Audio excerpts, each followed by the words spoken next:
Arkadaşlar merhabalar. Şimdi ekonomik takvimi açıyorum. Bugün için çok öyle önemli bir veri yok.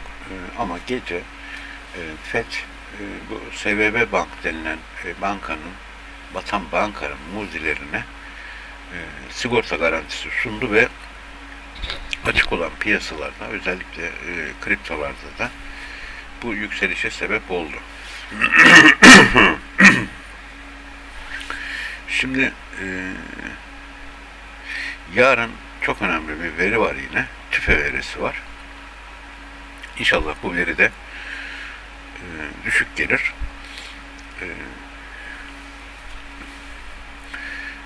Düşük gelirse de FED faizi ihtimali 50'den tekrar 25'e iner. Şimdi monitöre de bir bakalım.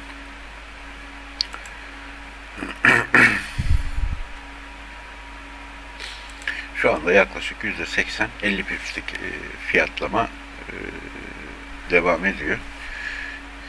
Yani hala piyasa FED 50 pips arttıracak diye fiyatlıyor. Şimdi bu duruma göre de kendi pozisyonumu yine nötr olarak ayarladım. Yani nötrden kastım hedef kanal kadar bir düşüş gerçekleşirse alım yapacak. Yani %100 dolduğunda alım yapacak.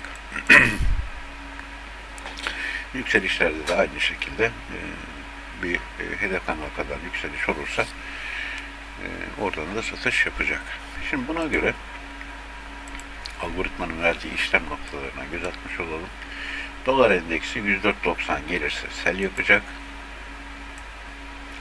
USD/JP 134.90 gelirse sell yapacak. GBP 1.20.17 gelirse buy yapacak. Euro 1.06.57 gelirse buy yapacak. Nasdaq 11.845 gelirse buy yapacak.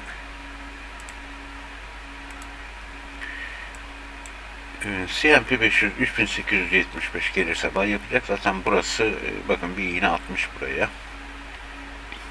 Hisse senetleri henüz açılmadı. AVAX 15.20 gelirse buy yapacak. Ethereum 1565 gelirse buy yapacak.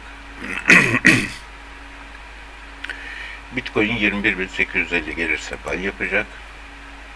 Ons altın 1872 gelirse buy yapacak.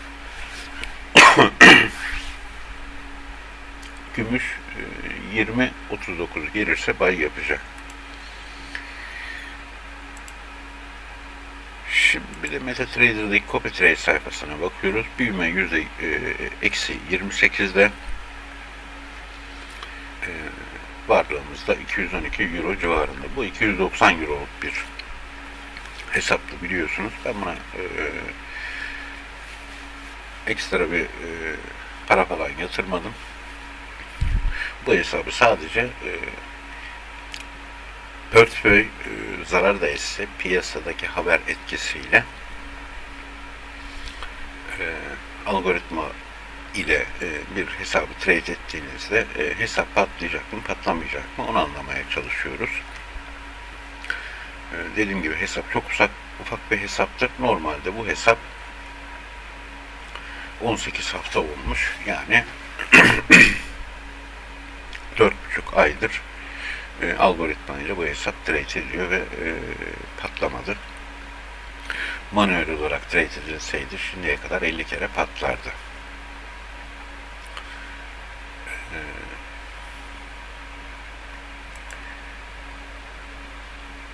Twitter'da da önemli bir haber var mı? Ona bir bakıyorum.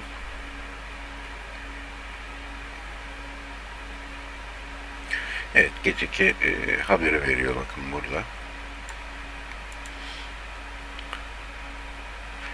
SVB Bank'ın mevduat sahiplerinin tümüne sigorta kapsamında ödeme yapacak. Yani dolayısıyla bu SVB Bank'ın negatif etkisi artık bitti diyebiliriz.